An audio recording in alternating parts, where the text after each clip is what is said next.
How to add install cab context menu in Windows 11. FYI, Cabinet, or CAB, is an archive file format for Microsoft Windows that supports lossless data compression and embedded digital certificates used for maintaining archive integrity. And to add install cab context menu in Windows 11, try the following: @install_to_cab_context_menu.reg file.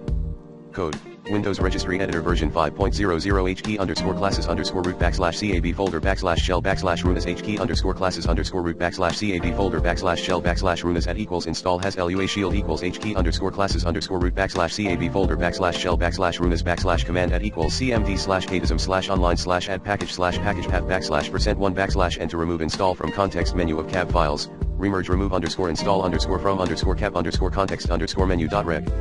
Code: Windows Registry Editor version 5.00 HKey_classes_root \cab folder \shell \runas.